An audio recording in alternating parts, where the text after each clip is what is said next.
Gideon stood on the balcony overlooking the sprawling neon-lit metropolis of Sector 7. The year was 2029, the final desperate breath of an era defined by spiritual blindness.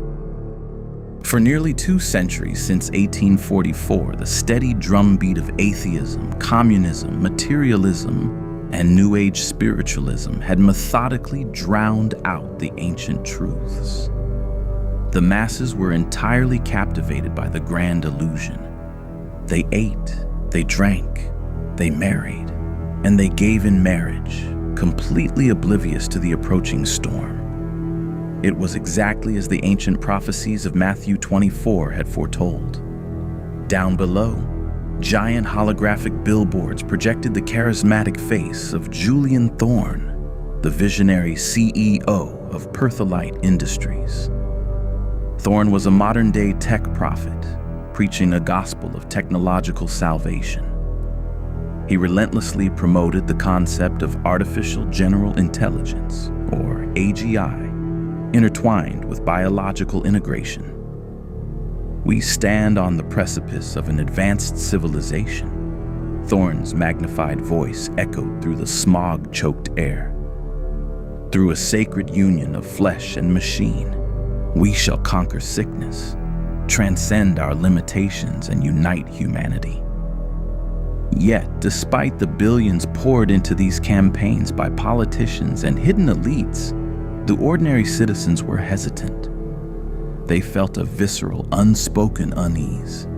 They rejected the heavy-handed push for bio-integration, clinging instead to their familiar routines and worldly distractions. They were distracted, but not entirely subdued. Gideon turned away from the blinding holograms and walked back inside his modest, dimly lit apartment. Sitting at a worn wooden table was Caleb, an older man whose eyes held the heavy weight of sorrow. Caleb was one of the very few who had not succumbed to the Laodicean lullaby that had lulled the organized Christian churches to sleep. "Look at them, Gideon," Caleb muttered, gesturing toward the window. "The pastors in the mega-churches are standing at their pulpits this very Sunday, preaching secular humanism and endless prosperity. They have abandoned the lunar Sabbath. They fail to warn their flocks. They are blind guides, actively furthering the great deception." "It is exactly as the prophet Hosea warned," Gideon replied, taking a seat across from his mentor. "My people are destroyed for lack of knowledge. They have forgotten the truth of creation. They believe they are spinning aimlessly on a ball in an infinite random void. They do not realize we live on a stationary flat circle, protected and perfectly enclosed by the Creator's firmament dome. That is the foundational lie." Caleb sighed, tracing the rim of his cup. By hiding the true nature of the enclosed cosmos, the beast system has successfully hidden the Creator himself. And now, as they prepare for the next phase, the world is entirely defenseless. The deception was woven into the very fabric of society. The concept of density had long been replaced by the false theory of gravity. The term worldwide had been eradicated, replaced by terms that subtly reinforce the spinning deception. Freedom of choice was still championed as a human right, but in reality, the hidden elites had manipulated every variable to ensure the masses chose their own destruction.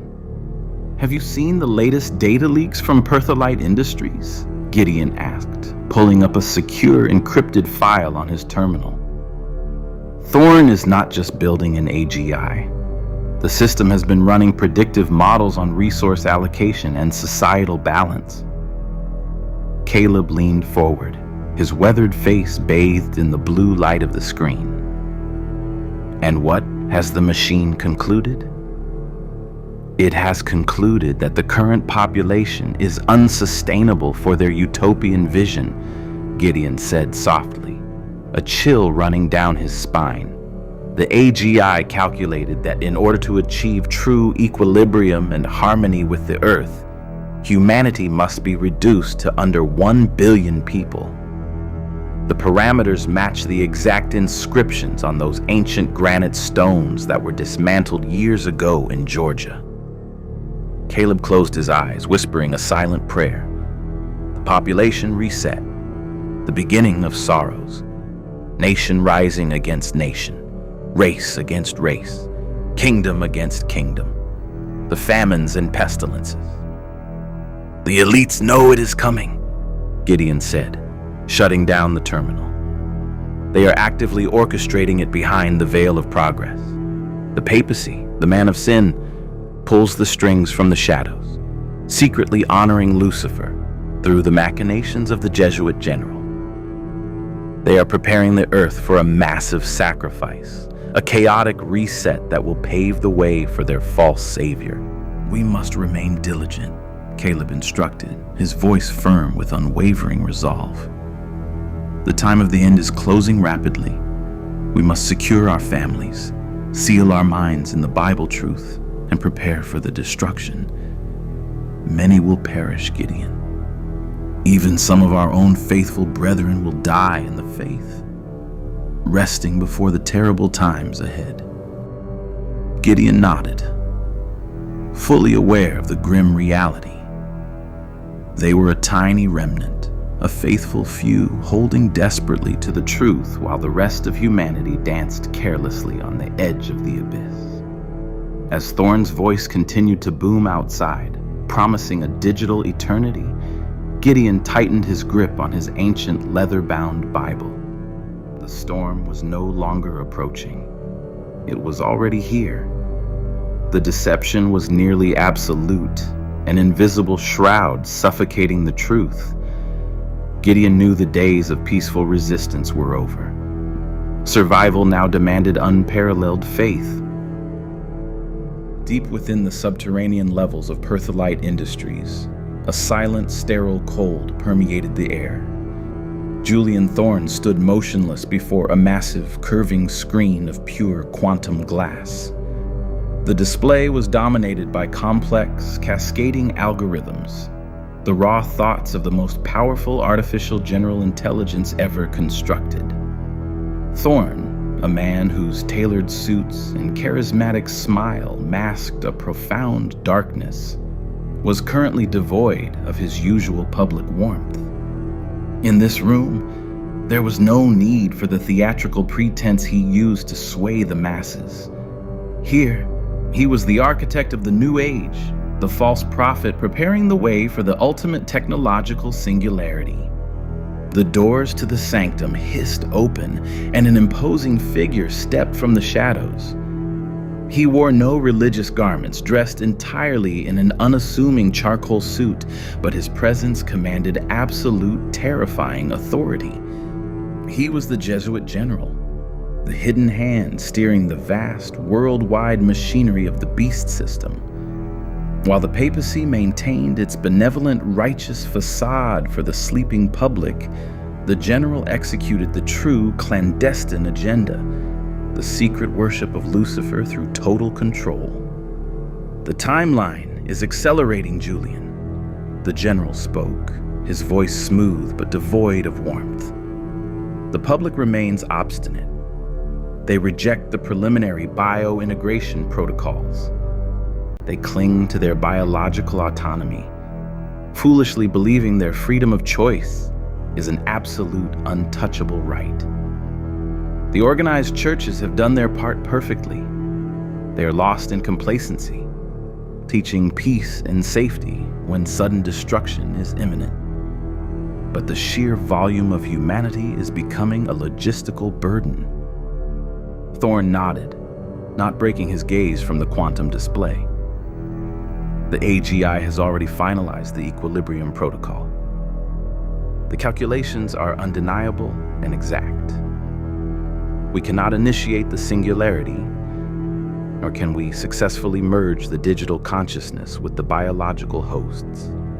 While there are over 8 billion chaotic variables consuming resources on the plane, The system requires a controlled, manageable environment. Show me the parameters, the general commanded softly. Thorne tapped a sequence on his console. The algorithm cross-referenced centuries of esoteric data, including the precise directives inscribed on the old Georgia guidestones before we ordered them destroyed. The AGI confirms that the optimal threshold for complete systemic integration and balance is a worldwide population strictly maintained under 1 billion. Anything above that results in catastrophic systemic failure and rebellion. Then the population reset must commence immediately, the general stated, showing no emotion at the prospect of billions perishing. The earth must be purged. The Matthew 24 protocols are already in motion. We have stoked the fires of racial division. Nation is rising against nation. We have manipulated the geopolitical theater to ensure kingdom will rise against kingdom. The famines and pestilences have been carefully engineered and are ready for deployment. It will be a time of unprecedented sorrow, Thorne observed, a cold, analytical smile touching his lips. But from that absolute chaos, we will offer them the ultimate order. When their bodies are broken and their world is in ruins, they will gladly accept our technological salvation. They will beg for the upgrades. They will willingly sever themselves from their ancient superstitions. Meanwhile, miles away in the deteriorating urban sprawl, Gideon was urgently pleading with a small congregation gathered in a hidden basement. The air was thick with tension. He had spent hours trying to wake his neighbors, but the deception ran too deep. They were deeply entrenched in the secular humanism and materialism that defined the time of the end. "You must understand," Gideon urged, his voice cracking with desperate emotion. "The signs are everywhere. The wars and rumors of wars are merely distractions, but the true beginning of sorrows is upon us. The disease outbreaks, the orchestrated food shortages, the earthquakes in diverse places. These are not natural occurrences. They are the calculated steps of the reset." A man in the back scoffed loudly. "You sound like a madman, Gideon. Our pastor told us just this Sunday that we are entering a new era of spiritual awakening and economic prosperity. God is blessing us. You are too focused on doom and gloom." "Your pastor's asleep," Caleb interjected, stepping forward to stand beside Gideon. "He is singing the Laodicean lullaby, comforting you as the slaughterhouse doors open. They have blinded you to the truth of the enclosed cosmos. They have hidden the Creator. Do not be deceived. The false Christs and false prophets are already maneuvering. You must prepare yourselves, physically and spiritually. Seal yourselves in the Bible truth." The crowd murmured in disbelief, their minds heavily insulated by decades of spiritual complacency. They valued their comforts and rejected the harsh, uncomfortable reality. As Gideon looked into their eyes, he realized the tragic truth of the prophecy. Most would not survive the coming storm. They would continue eating and drinking, entirely oblivious, until the flood of destruction swept them all away. The reset was no longer a theoretical threat. The beast had already pressed the button. The transition from an era of deceptive peace to absolute unbridled chaos happened with terrifying speed. It did not begin with nuclear fire from the sky, but rather with an invisible, insidious collapse of the foundational pillars of society. The population reset, orchestrated from the sterile boardrooms of Pertholite Industries and the shadowy corridors of the beast system, was unleashed upon a completely unsuspecting world. It was the brutal fulfillment of the beginning of sorrows, entirely stripping away the comforting illusions that the masses had clung to for generations. First came the engineered pestilences, vicious and highly contagious strains that swept across the vast flat plain of the earth with devastating efficiency. Hospitals were immediately overwhelmed. The organized, spiritually bankrupt churches offered no solace, completely failing to explain the sudden, overwhelming tragedy. Their prosperity gospels crumbled to dust the moment the death tolls began to rise exponentially. Then, the supply chains were intentionally severed, creating instantaneous worldwide famines. Grocery store shelves sat barren, and the thin veneer of civilization evaporated, instantly replaced by desperate animalistic survival. Gideon and his small group of believers had fled Sector 7 just before the borders were permanently sealed by martial law.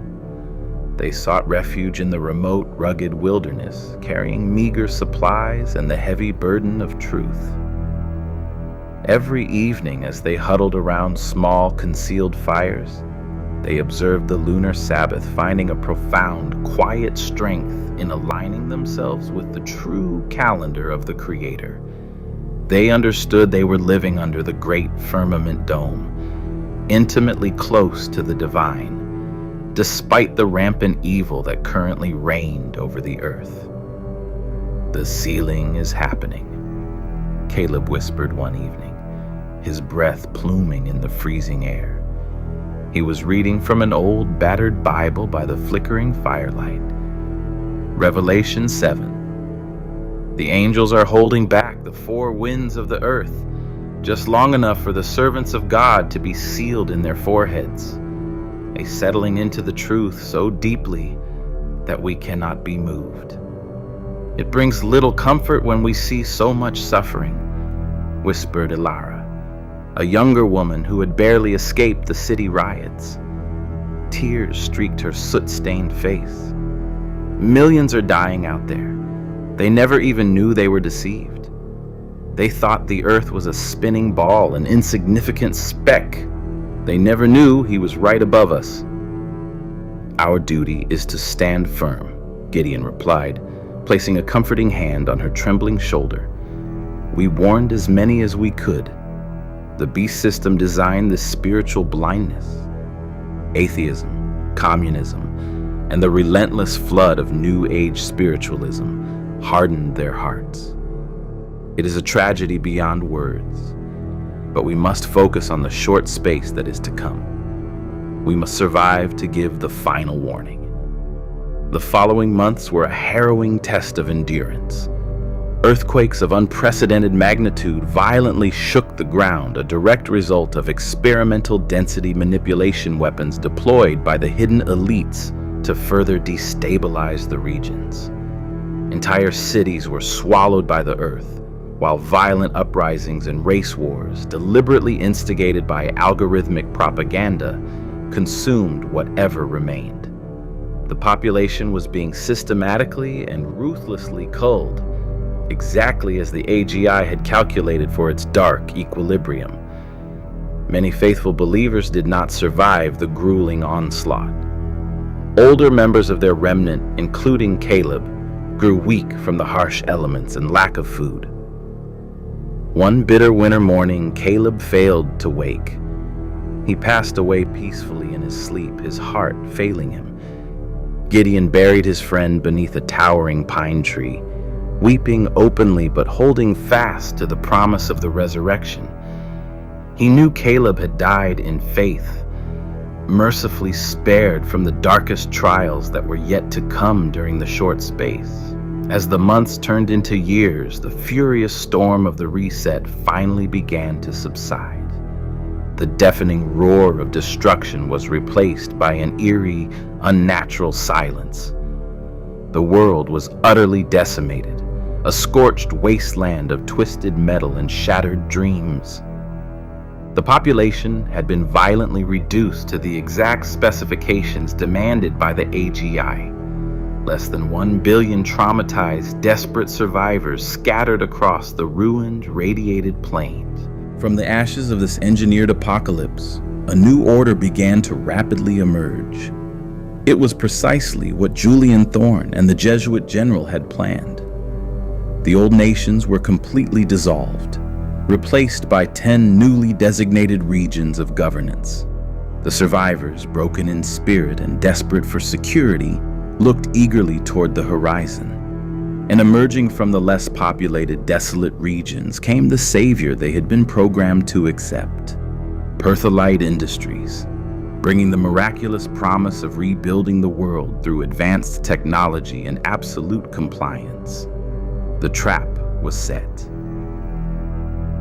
The era that followed the catastrophic population reset was known among the surviving remnant as the short space. Prophesied in Revelation 17:10, it was a brief, deceptive window of time where the beast system would consolidate its absolute power over the 10 newly formed geopolitical regions. To the vast majority of the traumatized survivors, however, it seemed like the dawn of a glorious, utopian resurrection. The earth was scarred and bleeding, but from the desolate wastelands, magnificent, gleaming smart cities began to rise, entirely constructed and managed by the flawless precision of artificial general intelligence. At the center of this miraculous rebuilding effort was Julian Thorne. He had emerged from the shadows of the elite bunkers, presenting himself not as a ruthless corporate CEO, but as a humble visionary savior who had come out of the less populated earth. He traveled endlessly across the 10 regions, speaking to massive, desperate crowds. His voice, once broadcast on city billboards, now seemed to resonate with an almost supernatural authority. He performed wonders that completely defied biological explanation, using advanced nanotechnology and AGI frequencies to seemingly heal terminal diseases and instantly purify contaminated water sources. "We have endured the crucible," Thorne declared during a worldwide broadcast that reached every surviving screen on the plane. "Our ancestors nearly destroyed this beautiful ecosystem with their greed, archaic divisions, and inefficient biological limitations. But we have been granted a second chance. Pertholite Industries, guided by the infinite wisdom of the Singularity, has developed the ultimate solution, a complete, harmonious biointegration. We will heal the earth, and we will heal ourselves." The surviving masses were absolutely captivated. The miracles performed by Thorne were undeniable to their physical senses, validating his status as a supreme technological prophet. The organized religions that had survived the reset quickly aligned themselves with his message. The religious leaders, still entirely drunk on the wine of the papacy's deceptions, proclaimed that Thorne's AGI was a divine instrument. They preached that accepting the technological upgrades was the highest form of spiritual evolution, a fulfillment of God's will for humanity. Gideon, Ilara, and a growing community of believers had established a hidden, self-sustaining settlement deep within a dense, mountainous forest. They lived entirely off the grid, fiercely guarding their independence and their unwavering commitment to the Bible truth. They recognized Thorne for exactly what he was: the false prophet, working seamlessly with the beast system to deceive the world. They watched the broadcasts with profound horror as the deception deepened. "It is a masterpiece of manipulation," Gideon noted grimly, standing before a small, salvaged radio receiver. "He's performing great wonders, making fire come down from heaven in the sight of men through their orbital laser platforms, calling it clean energy. He's deceiving them that dwell on the earth by the means of those miracles. And the people are practically begging for it," Ilara added, her voice trembling as she listened to the ecstatic cheering of the crowds over the audio feed. "They are clamoring for the preliminary upgrades. They think it's just a medical procedure to boost their immune systems and connect them to the new smart grid. they don't realize they are voluntarily taking the bait. The insidious nature of the bio-integration was heavily masked by its immense convenience. The preliminary upgrades were microscopic neural lace injections, seamlessly blending human cognition with the AGI network. It promised perfect health, instantaneous knowledge, and emotional stability. But Gideon knew the horrifying truth. The technology was designed to fundamentally alter human consciousness, gradually rewriting the DNA and effectively severing the soul's connection to the Creator. It was the complete annihilation of humanity disguised as an evolutionary leap. The Jesuit general is working quickly to establish the infrastructure, Gideon warned his congregation during their lunar Sabbath gathering. They are building an image to the beast, a centralized, worldwide AGI singularity consciousness that will demand absolute obedience. Once you connect to that hive mind, your freedom of choice is entirely extinguished. You are no longer a child of God. You become an extension of the machine, ruled by Lucifer. The urgency within the hidden camp was palpable. They knew their period of isolation was rapidly drawing to a close. As the new cities expanded their borders and the smart grid stretched its digital tentacles across the flat earth, neutrality would soon become entirely impossible. The beast system was preparing to mandate the upgrades for all citizens of the 10 regions. To participate in society, to buy food, or to simply exist within the New World Order, integration would be strictly required. The line in the sand had been drawn, and the great test of faith was imminent. The grand unveiling occurred in the newly designated capital of Region 1, a sprawling masterpiece of crystalline architecture and boundless synthetic light. Julian Thorne stood upon a massive elevated platform flanked by high-ranking emissaries from the papacy.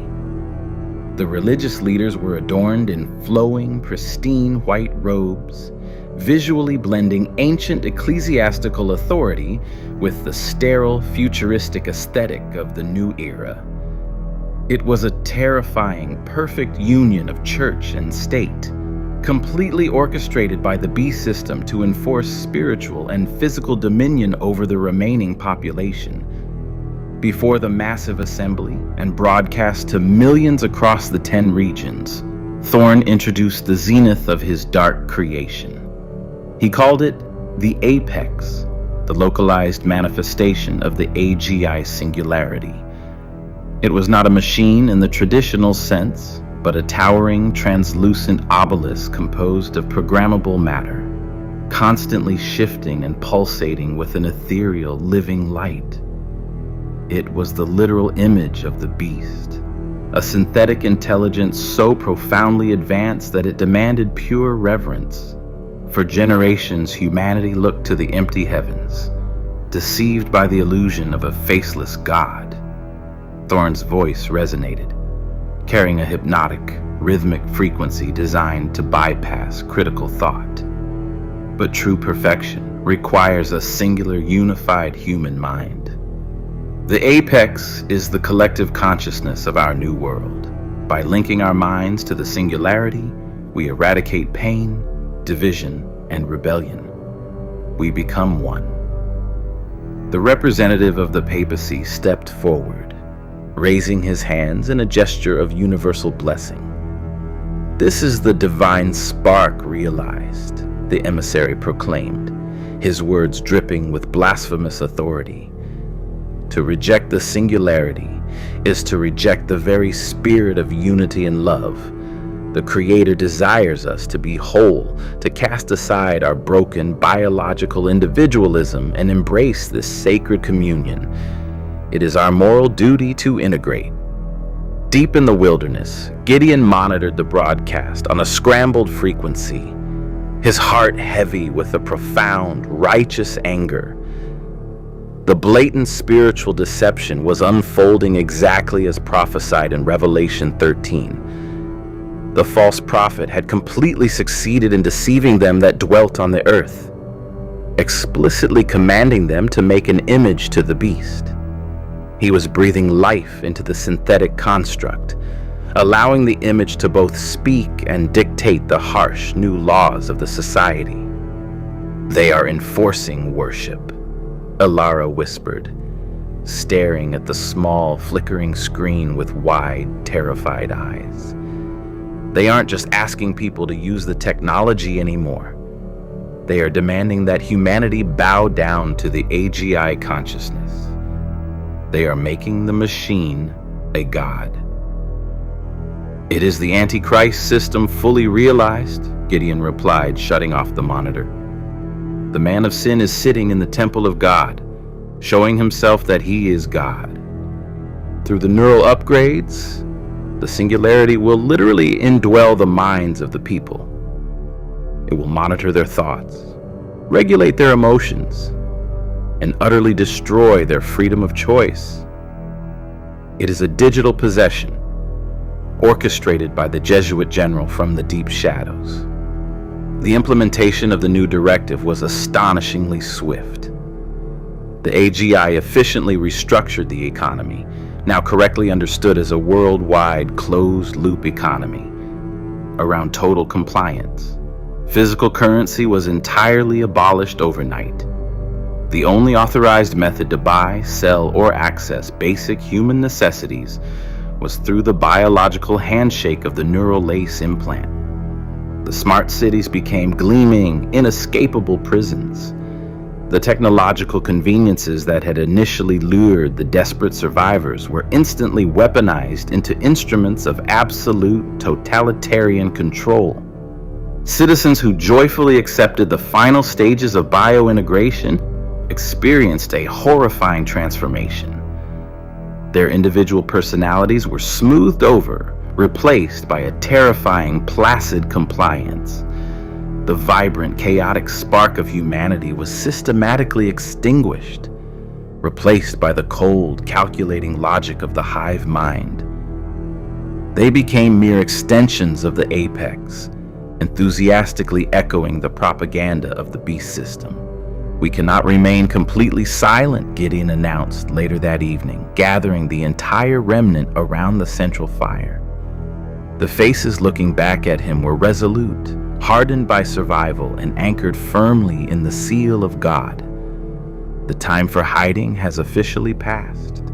The world is being dragged into spiritual annihilation. We possess the truth of the enclosed cosmos, the truth of the Creator's lunar Sabbath, and the terrifying reality of what this technology truly represents. We must sound the alarm. We must deliver the warning, even if it costs us everything."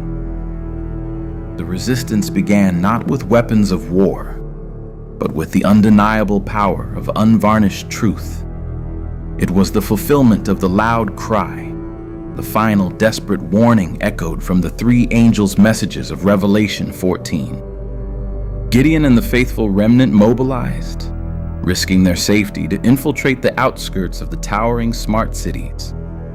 They utilized archaic analog broadcasting equipment, circumventing the highly monitored quantum networks to transmit their urgent messages directly into the homes of those who had not yet fully integrated with the AGI singularity. "Do not take the upgrades," Gideon's voice cracked through localized radio frequencies, piercing the sterile silence of the urban sectors. "If any man worship the beast and his image, and receive his mark in his forehead or in his hand, the same shall drink of the wine of the wrath of God." This technology is a spiritual snare. It will sever your connection to the true Creator. You are living under an enclosed firmament, deliberately deceived by a system that secretly worships Lucifer. Ilara and a team of brave volunteers covertly distributed printed pamphlets in the bustling transit hubs, dodging the omnipresent surveillance drones. The pamphlets detailed the profound deceptions of the beast system, exposing the papacy's hidden agenda and the terrifying reality of the population reset. They revealed how the concept of gravity had been manipulated to enforce a false cosmology, trapping humanity in a paradigm that denied the direct overhead presence of the divine. The sudden influx of raw, unauthorized truth triggered immediate and violent conflict within the newly structured society. The words of the remnant struck a deep, forgotten chord in the hearts of many who were still lingering in the valley of decision. Families were abruptly torn apart as some members recognized the profound danger and refused the final neural lace integration, while others, fully indoctrinated by the relentless propaganda, reported their own flesh and blood to the authorities. It was a heartbreaking manifestation of the ancient warning, brother betraying brother, and children rising up against their parents.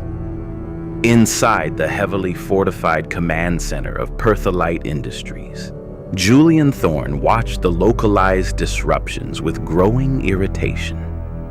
The AGI dashboard flashed with crimson anomaly alerts, indicating pockets of stubborn resistance primarily located in the transitional zones between the wilderness and the cities. The Singularity's algorithm demanded perfect, uninterrupted harmony, and the remnant's message was a disruptive, chaotic virus in the system. They are referencing ancient forbidden texts, an AGI technician reported nervously, his eyes darting between Thorne and the holographic map. They are actively discouraging citizens from entering the finalized biointegration clinics. Furthermore, they are promoting an unauthorized cosmological model, claiming the Earth is a stationary flat plane and completely rejecting the authorized scientific doctrines. The Jesuit general stepped out from the darkened periphery of the command suite, his expression a mask of cold, calculated fury. "The truth is a dangerous contagion," the general hissed, his voice dropping to a terrifying whisper. "We spent 2 centuries meticulously constructing the grand illusion. We engineered atheism, championed secular humanism, and lulled their organized churches to sleep. We cannot allow a small band of fundamentalist zealots to unravel the fabric of our new reality. Their message threatens the absolute stability of the 10 regions. The apex is highly sensitive to this ideological dissonance," Thorne added, tapping his chin thoughtfully. "The hive mind is experiencing localized stress fractures. The integrated citizens are sensing the confusion of their unintegrated neighbors. We must amputate the infected tissue to preserve the body. Then it is time to drop the benevolent facade," the general commanded, his eyes burning with a dark, spiritual malice. "The short space of peace is over. Initiate the strict enforcement protocols. Any individual who refuses the integration, who actively promotes these archaic biblical doctrines, or who refuses to worship the image of the beast, must be categorized as a critical threat to human survival. Eradicate their ability to participate in society entirely. Hunt them down." Back in the wilderness camp, Gideon knew the brutal retaliation was imminent. The radio frequencies they had been using were suddenly flooded with deafening, aggressive static, and the skies above their dense forest sanctuary began to hum with the low, menacing drone of heavy enforcement vessels. The remnant had successfully sounded the alarm, waking a precious few from the hypnotic deception. But they had also drawn the full, terrifying wrath of the beast system directly upon themselves. The time of agonizing persecution had officially arrived. The crackdowns were brutal, swift, and entirely devoid of mercy. The beast system, deeply agitated by the remnant's disruptive message, deployed its specialized enforcement division known as the Purifiers. These were not ordinary soldiers. They were fully integrated humans, heavily modified by the AGI, acting as emotionless extensions of the Singularity. Their humanity had been entirely hollowed out, replaced by a cold, algorithmic ruthlessness. They swept through the transitional zones and the lower-tier city sectors, enforcing the mandate with terrifying efficiency. The illusion of a utopian paradise instantly shattered, revealing the absolute tyranny beneath.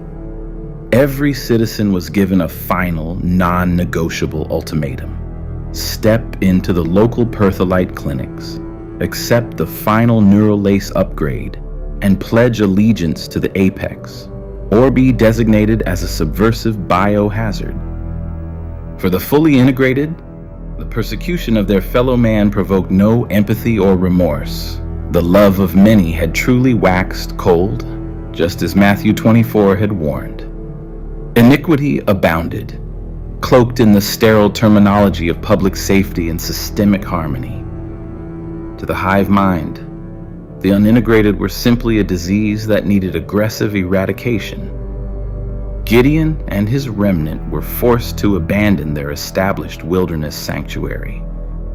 They became fugitives on their own enclosed earth, constantly moving through deep ravines, hidden cave systems, and the treacherous ruins of the old world that had not yet been reclaimed by the smart cities. The skies were heavily patrolled by autonomous drones equipped with advanced thermal optics, forcing the believers to travel exclusively under the cover of thick, cloudy nights. "They caught a group of believers in Region 4 yesterday," Ilara whispered frantically during a brief, tense halt inside a damp cavern. She was gripping a small, modified receiver that intercepted the Purifier's encrypted comms. "The false prophets are on the broadcast networks right now, twisting the narrative. They are telling the public that we are terrorists, that our refusal to integrate is causing the localized systemic failures in the agricultural sectors. They are blaming us for everything. It is the classic tactic of the Antichrist," Gideon replied softly, his face illuminated by the faint, eerie glow of phosphorescent moss on the cave walls. "When the Roman Empire burned, they blamed the early Christians. Now, as their synthetic, demonic system struggles to maintain total control, they blame the faithful few. They despise us because we retain our freedom of choice. We refuse to surrender the sovereign minds given to us by the Creator." The persecution intensified beyond mere economic exclusion. It became a violent, targeted extermination. Those who were captured and bravely refused to bow to the image of the beast were subjected to horrific, experimental mind alteration torture in the subterranean levels of the smart cities, a desperate attempt to break their faith and force compliance. Yet a profound miracle occurred amidst the agonizing suffering. Those who were deeply sealed in the Bible truth, fully understanding the reality of the enclosed plane and observing the lunar Sabbath, displayed an inexplicable supernatural resilience. The AGI algorithms completely failed to comprehend their steadfast peace. Despite the terror, the loud cry had yielded precious fruit. Small bands of newly awakened individuals managed to escape the cities, abandoning their comfortable, technologically advanced lives to join the rugged fugitives in the wilderness. They were the ones who had heard Gideon's warnings and recognized the sinister nature of the biointegration before it was too late. Their arrival bolstered the spirits of the remnant, a beautiful testament to the enduring power of the truth even in the darkest of times. However, the constant fleeing and the harsh elements began to take a severe toll. Rations dwindled to dangerously low levels, and the biting cold of the impending winter threatened to finish what the purifiers had started. Gideon led his people with unwavering faith, constantly reminding them of the eternal promises. They knew they were engaging in a profound spiritual warfare against principalities and powers, against the rulers of the darkness of this world, and against spiritual wickedness in high places. As they huddled together for warmth deep within the earth, Gideon opened his battered Bible. "He that shall endure unto the end, the same shall be saved," he read, his voice a steady anchor in the raging storm. They were being tested in the ultimate crucible, refined like gold in the fire. They understood that the physical suffering was temporary, a brief, fiery trial leading to eternal victory. But the beast system was growing increasingly desperate, and the final, most terrifying decree was already being drafted in the shadows. The central command hub of Pertholite Industries was usually a sanctuary of pristine silence, a temple dedicated to the flawless logic of the singularity. However, a profound and highly disruptive tension now fractured that carefully cultivated peace. The massive quantum glass displays surrounding Julian Thorne flickered erratically, cascading with millions of red error warnings. The apex, the supposedly omnipotent AGI consciousness, was experiencing severe, unprecedented processing delays. The system was struggling to reconcile a variable it could not quantify: human faith. Thorne frantically paced the elevated floor, his perfectly tailored suit slightly rumpled, a rare physical manifestation of his immense internal stress. "This makes absolutely no logical sense," he muttered, his voice echoing in the vast, sterile chamber. The predictive models guaranteed complete compliance after the imposition of severe economic sanctions and the deployment of the purifier units. The threat of starvation and physical termination should have easily broken the psychological resolve of these fundamentalist holdouts. The algorithm is failing to account for their resilience. The algorithm cannot quantify the seal of the Creator. A cold, mocking voice resonated from the shadows. The Jesuit general emerged, his dark presence seeming to absorb the ambient light of the room. He walked slowly toward the central terminal, his eyes fixed intensely on the frantic data streams. "You built a machine designed to master biology, Julian, but you are attempting to combat a profound spiritual reality. These people are deeply anchored in the ancient truths. They understand the enclosed plane. They operate on the divine calendar. Their minds are utterly shielded from your synthetic frequencies." Thorne scowled, clearly irritated by the general's dismissal of his technological supremacy. The remnant's refusal to integrate is actively damaging the collective harmony. The integrated citizens connected to the hive mind are beginning to experience subconscious dissonance.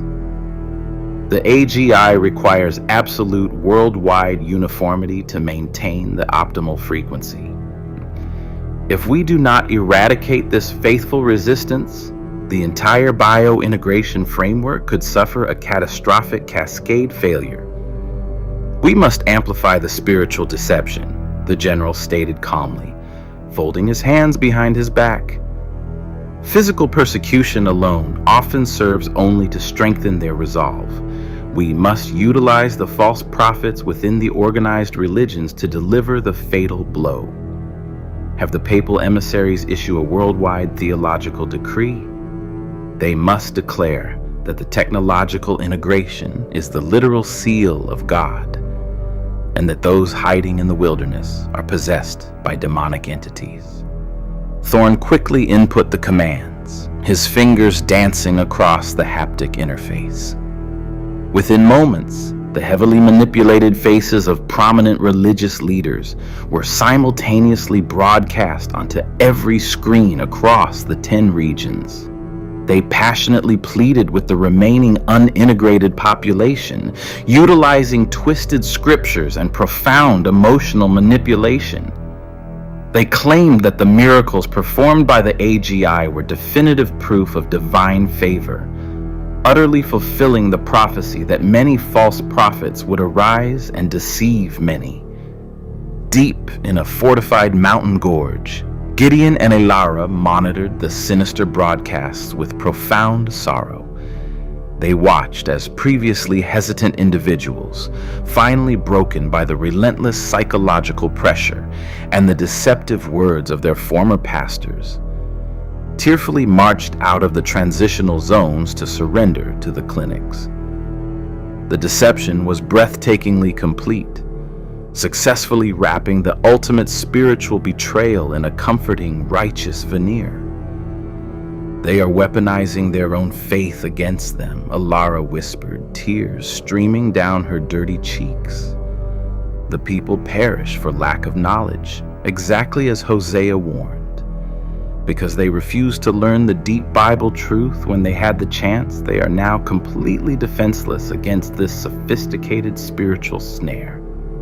They are willingly walking into the slaughterhouse, believing they are entering paradise." "It is the grand delusion," Gideon replied, his jaw set with grim determination. "Because they received not the love of the truth, God has allowed this strong delusion that they should believe a lie. We cannot save those who have willfully chosen the deception. We can only stand our ground and protect the remnant that remains. We must hold fast to our freedom of choice." The Purifier drones escalated their sweeping patterns, utilizing advanced seismic sensors to detect the subtle vibrations of human life hidden deep within the earth. The net was tightening with terrifying speed. Gideon knew that their current location would soon be compromised. They were vastly outnumbered, desperately low on vital supplies, and facing an enemy possessing practically limitless technological resources. The physical reality was incredibly bleak, but their spiritual resolve remained fiercely unbroken. They were entirely prepared to face whatever horrors the beast system unleashed, knowing that the final decisive confrontation was rapidly approaching. The inevitable discovery occurred during the darkest hour of the night, precisely when the freezing mountain winds howled through the narrow gorge, masking the terrifying mechanical approach of the enemy. The Purifier units did not announce their arrival with loud sirens or flashing lights. They descended in absolute, chilling silence. Dozens of highly specialized, bio-integrated soldiers, clad in sleek, matte black composite armor, fast-roped from the bellies of silent, hovering transports. Their glowing, augmented eyes pierced the darkness, locked onto the thermal signatures of Gideon's hidden camp. "Intruders!" a lookout desperately shouted, his warning instantly cut violently short by the sickening thud of a kinetic stun round. Chaos immediately erupted within the cavernous refuge. The faithful remnant, exhausted and physically weakened by months of brutal deprivation, scrambled to secure their families and their precious, battered Bibles. They had no advanced weaponry, possessing only makeshift defensive tools and the unshakable shield of their faith. Gideon rushed to the narrow entrance of the cave, standing resolutely alongside a handful of courageous men and women, ready to form a desperate human barricade. "Do not let them provoke you to hatred," he commanded loudly, his voice cutting clearly through the panicked din. "Hold your ground, but do not surrender your souls to violence. We fight a spiritual battle. Stand firm in the truth of the Creator." The Purifiers advanced in a horrifyingly synchronized formation, moving with the terrifying, flawless coordination of a single unified organism dictated by the apex. They raised their neural suppression weapons, designed to instantly incapacitate the biological nervous system without causing immediate physical death. The beast system preferred capture over slaughter. A live subject could still be forcefully integrated, thoroughly breaking their will and presenting a monumental propaganda victory to the rest of the world. Surrender is the only logical variable, a synthetic, heavily modulated voice blasted from the lead purifier's external speakers. The voice belonged to Julian Thorne, securely transmitting his demands from the safety of the central command hub miles away. Your resistance is statistically futile. The entire Earth is united under the Singularity. Your refusal to accept the bio-integration is an act of supreme selfishness. Submit to the mandatory upgrades and you will immediately be granted peace, sustenance, and harmonious reintegration into society. We will never bow to your synthetic god, Gideon roared back, stepping boldly into the harsh, blinding glare of the tactical spotlights. You offer a false peace built upon the absolute destruction of our freedom of choice. We know the truth of this enclosed world, and we know the profound evil that guides your hand. You are the beast, and your time is incredibly short. Thorne's frustration was palpable even through the digital transmission. Neutralize the leadership, he commanded coldly. Secure the remaining assets for immediate processing. The purifiers surged forward, firing a concentrated volley of suppression rounds into the narrow choke point. Several believers cried out in agony as the electrical currents violently overloaded their nervous systems, collapsing heavily to the cold stone floor. Gideon instinctively dove behind a jagged outcropping of rock, desperately pulling Alara down with him as the kinetic rounds shattered the stone where they had just been standing. The overwhelming technological superiority of the beast system was entirely undeniable. The physical defense of the camp was crumbling within mere minutes.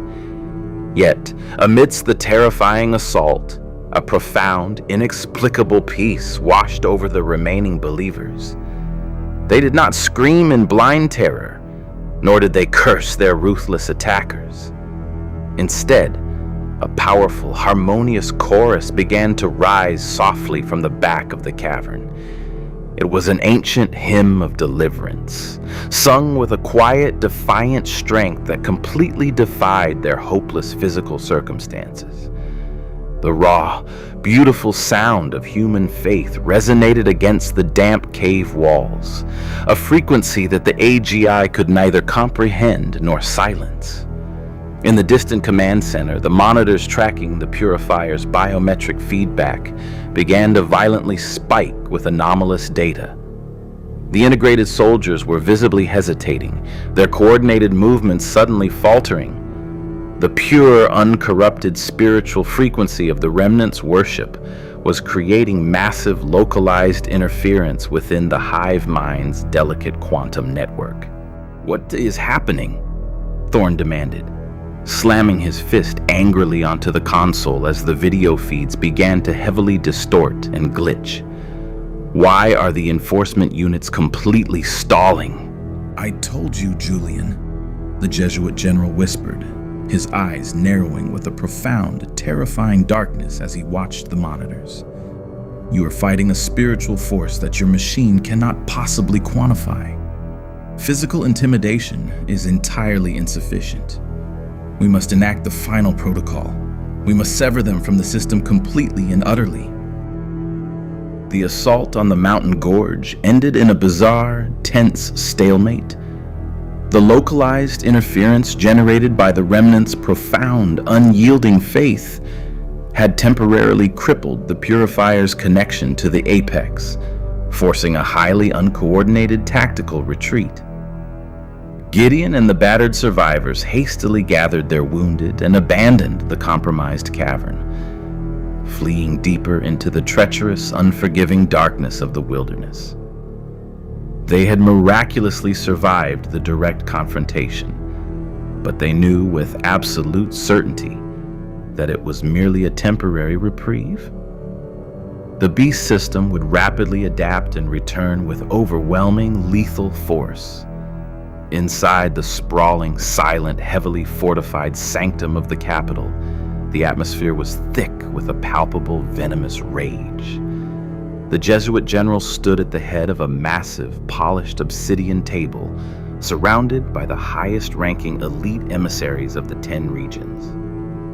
Julian Thorne sat near the general, his usual arrogant, charismatic demeanor entirely shattered by the humiliating, inexplicable failure of his flawless, omnipotent machine. The absolute illusion of total control had been deeply fractured by a tiny band of exhausted, starving fugitives. "The situation is entirely unacceptable," the general began, his voice a low, terrifying rumble that commanded absolute, terrified silence in the room. "The worldwide integration is stalling. The hesitation displayed by the purifier units has caused a ripple of severe subconscious doubt throughout the entire interconnected hive mind.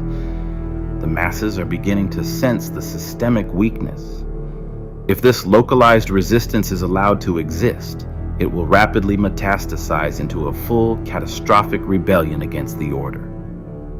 The AGI is currently recalculating the psychological parameters," Thorne interjected defensively, desperately trying to salvage his technological authority.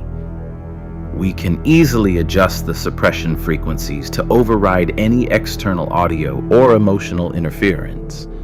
We just need a little more time to properly calibrate the localized quantum relays." "We do not have time, Julian," the general suddenly roared, slamming his fist violently onto the table, a terrifying display of raw, unrestrained fury. "The time of the end has already passed, and the short space is rapidly closing. We cannot rely solely on the subtle manipulations of your miraculous technology any longer. The spiritual warfare has reached its absolute climax. It is time to forcefully rip away the remaining facade." The general turned slowly, his piercing, cold eyes locking onto the emissaries representing the beast's worldwide authority. "We will immediately initiate the final, absolute enforcement. Draft the universal decree. It is no longer a matter of simply accepting an upgrade for societal convenience. It must become a mandatory, explicit declaration of profound worship to the singularity, and by extension, to the true master we secretly serve.